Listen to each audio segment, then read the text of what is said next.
Hey guys, today I'm reviewing the Tropez Bronzing Gel. I'll be giving you my overall rating and opinion of this self-tanner at the end of this video, so make sure to stay tuned for that.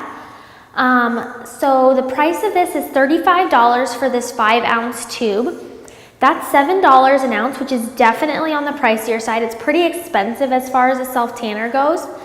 And this is a gel. It's very gooey, comes out of the bottle very thick, but once you apply it to your skin, it becomes thinner. And it has a black guide. It's literally black. I don't know if you guys can see that in there. I don't want to touch it with my hands. It's so dark. It's probably the darkest guide I've ever seen. But when you apply it to your skin, it gives a greenish hue. So when you're done, you'll end up looking kind of like a green monster. I'll get into that in a second. The smell of it, it's not good. It has a very, very strong, overwhelming smell. And the smell smells like a sour DHA mixed with a floral scent. It's just kind of an all-consuming smell, and it even made me gag at times. I really am not a fan of it at all. It smells horrible. By the next morning, my tan had developed and the product smelled even worse. And when I'd wake up in the middle of the night, I would catch little whiffs of the scent, and it's just not pleasant at all. The application, so this one's also very difficult to apply because it's very sticky. The product itself is very sticky, so it's very hard to blend into your skin. And also the guide is so dark, it just makes it very difficult to apply. So it's like rubbing black tar kind of all over your skin. And like I mentioned, when I was done applying it, I looked like a dark green monster. The guide's so hard to blend in that it left me looking so streaky. It didn't look even at all when I applied it. It's not a fun one to apply. It's pretty difficult.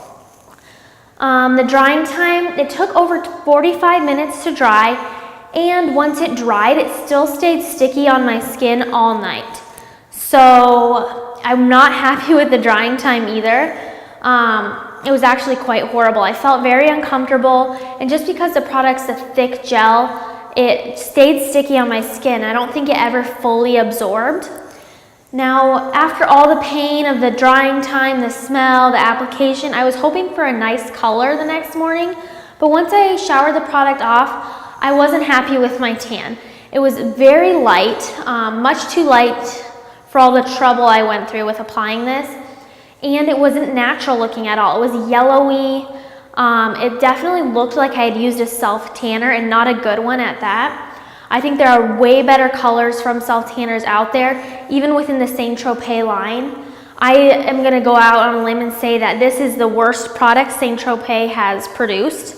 I really am not a fan of it. I would definitely not use it again. And I used up so much of the product with one application. This might last you 2 applications.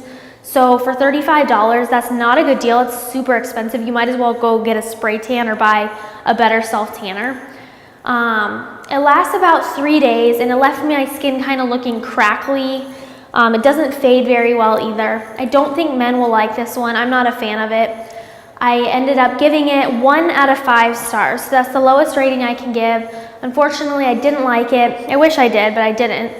I want to know if you guys have tried this bronzing gel from Tropez. Comment below with your experience and what you think of it.